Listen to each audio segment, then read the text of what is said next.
अच्छा, तो हम किसकी बात कर रहे थे जी? रिलेटिव प्रोनाउन की बात कर रहे थे। इसके बाद डिमॉन्स्ट्रेटिव प्रोनाउन क्या चीज होती है?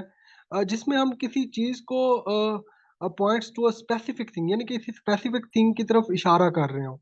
दिस, डैट, दीज, दोज, ये सारे डिमॉन्स्ट्रेट कर रहे होते हैं, किसी भी चीज को डिमॉन्स्ट्रेट करना, किसी को पॉइंट आउट करना। मैं इसको थोड़ा जल्दी जल्दी करता हूँ क्योंकि मैंने निकलना भी है। फिर बाकी जो छः आपके बच जाएंगे पार्ट्स ऑफ स्पीच, वो हम नेक्स्ट लेक्चर में कवर करेंगे। इसमें हम बाकी चीजें देखेंगे इंग्लिश की जो आती रहती हैं, जैसे सिनोनिम्स, एंटोनिम्स कैसे करने हैं, वो भी हमने कवर करने हैं इसके अंदर। इसका रिकग्निशन का तरीका आपके साथ लिखा हुआ है आपके पास, ये आपने देख लेना है इसको। ठीक है। और नीचे आता हूँ मैं। ये हमने कर लिया। फर्स्ट पर्सन पर नाउन क्या होता है, इसकी एग्जाम्पल दी हुई है। सेकंड पर्सन पर नाउन क्या होता है?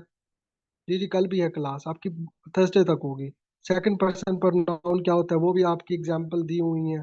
थर्ड पर्सन जो हमने किया था, उसकी एग्जाम्पल दी हुई है, या आपने यहाँ से एग्जाम्पल देख लेनी है।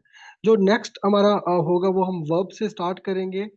आपने पिछला सारा रिवाइज कर लेना है, और इसमें एग्जाम्पल्स खास तौर पर आपको नेट से मिल जाएंगी। आपने एग्जाम्पल्स की प्रैक्टिस करनी है। आपने इंग्लिश का एक भी गलत नहीं होने देना। इंग्लिश बहुत आसान होती है, लोग ट्रिक की क्वेश्चन आए तो लोग उसको ट्रिक को नहीं याद रखते। आपने क्या याद रखना है? आपने सिंपल चीजें याद रखनी है कि सेंटेंस क्या होता है, सेंटेंस की टाइप्स क्या होती हैं, और इसमें जो चीजें यूज होती हैं, इसमें दो चीजें क्लॉजेस यूज होती हैं। उन क्लॉजेस का पता हो आपको, उनकी टाइप्स का पता हो, प्लस उनका जो कंजंक्शन यूज हो रही होती हैं उनका आपको पता होना चाहिए, वो क्या चीजें होती हैं। इसके अलावा पार्ट्स ऑफ स्पीच की अगर बात करूँ, इसमें 8 चीजें होती हैं, और हर एक चीज की एक टाइप होती है। टाइप की आपने क्या करनी है? एग्जाम्पल करनी है। क्या करनी है? उसकी एग्जाम्पल करनी है। जब आप एग्जाम्पल करेंगे ना, आपको इजीली अंडरस्टैंड हो जाएगा, कोई भी इंग्लिश का क्वेश्चन आपका रह नहीं जाएगा। मैं आपको गारंटी कर रहा हूँ। खासतौर पर एफपीएससी की अगर मैं बात करूँ ना, उसके अंदर ज्यादातर ये ग्रामर पूछी जाती है। पीपीएससी में भी बहरहाल काफी हद तक आ जाती है। उसमें कुछ इशू आता है लोगों को सिनोनिम्स और एंटोनिम्स का। उसको हम ट्रिक से सॉल्व करेंगे कि सिनोनिम्स को कैसे सॉल्व करना है, एंटोनिम्स को कैसे सॉल्व करना है। सबसे पहले आप बेसिक ग्रामर का पार्ट कवर कर लें। आप में से अक्सरियत को आती है, लेकिन जो काफी लोग हैं उनको चीजें नहीं आती। जी ये भी करेंगे। डायरेक्ट, इनडायरेक्ट, एक्टिव, पैसिव के रूल भी आपको कराऊंगा। परेशान नहीं होना, हर चीज होगी। आपने जस्ट मेरे लिए एक चीज कर लेनी है। आपने टेंसेस को पढ़ना है। What are the tenses? मैं इसकी बेसिक अंडरस्टैंडिंग आपको दे देता हूँ, फिर हम क्लास एंड करते हैं। इसकी बेसिक अंडरस्टैंडिंग ये है, एक टेंस क्या होता है? एक जमाना। एक जमाना, एक टेंस के अंदर कितने जमाने होते हैं? कोई बता सकता है एक टेंस के अंदर 3। कौन कौन से होते हैं? एक तो माजी होता है, एक उसका हाल होता है, एक उसका पास्ट फ्यूचर होता है। फ्यूचर। फ्यूचर होता है, ठीक हो गया। अच्छा, अब हर एक टेंस का ना, हर एक टेंस के ना 4 टाइम्स होते हैं। ये 3 टेंस हैं, और हर एक टेंस के 4 टाइम्स होंगे। एक इंडेफिनिट टाइम होता है, इंडेफिनिट टाइम होता है, एक कॉन्टिन्यूअस टाइम होता है, और ये सब के सेम होते हैं। एक परफेक्ट टाइम होता है, एक परफेक्ट कंटिन्यूअस टाइम होता है। क्या होता है? परफेक्ट कॉन्टिन्यूअस टाइम होता है।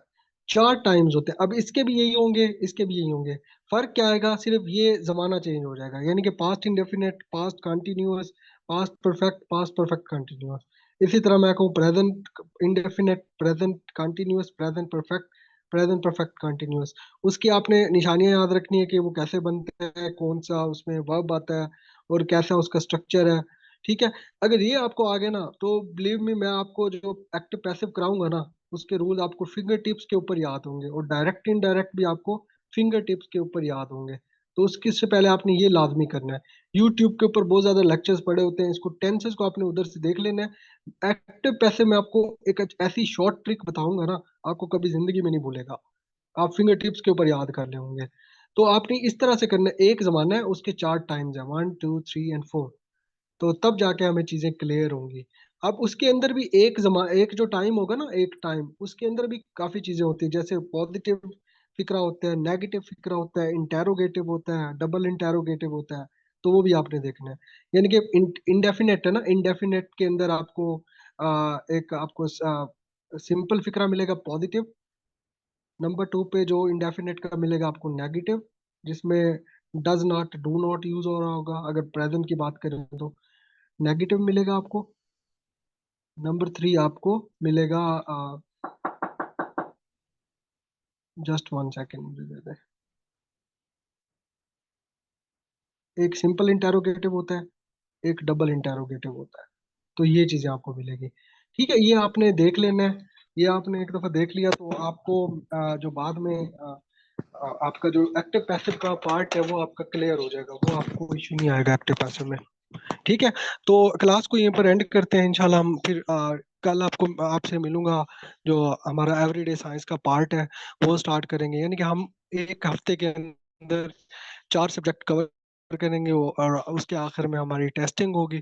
तो यहाँ तक हम एंड करते हैं, आप इसको रिवाइज की।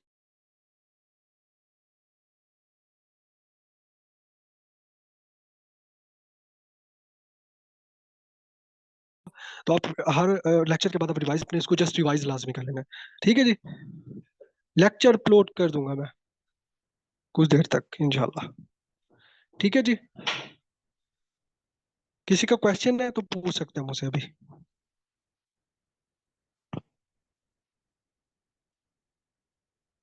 ओके जी, okay, thank you so much. ये जी जिसने सर, रिकॉर्डिंग की, हाँ हाँ बोले, एक्सक्यूज मी। बोले बोले,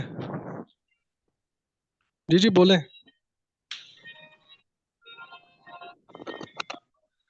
आपकी आवाज मेरी नहीं आ रही, आवाज आ रही लेकिन है सर? सॉन्ग्स की आवाज बहुत आ रही है, आपकी नहीं आ रही। सर ये कलेक्टिव नाउन में आर्मी और पुलिस का थोड़ा सा कंफ्यूजिंग है। हाँ हाँ बताएं। पुलिस के साथ आर लगता है और आर्मी के साथ इज लगता है।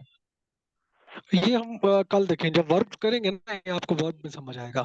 ठीक है, अभी वर्ब हमने स्टार्ट नहीं किया, तो आपको वर्ब में ये समझ आ जाएगा, तो ये कंफ्यूजन दूर हो जाएगी। ये वर्ब के अंदर आता है कि आर लगना है, इज लगना है, हैव लगना है, हैज लगना है। ठीक है, ओके जी, थैंक यू सो मच। आप इसको रिवाइज कीजिएगा, फिर हम इसको नेक्स्ट फेज से स्टार्ट करेंगे जहां से हमने छोड़ा है। अल्लाह हाफिज।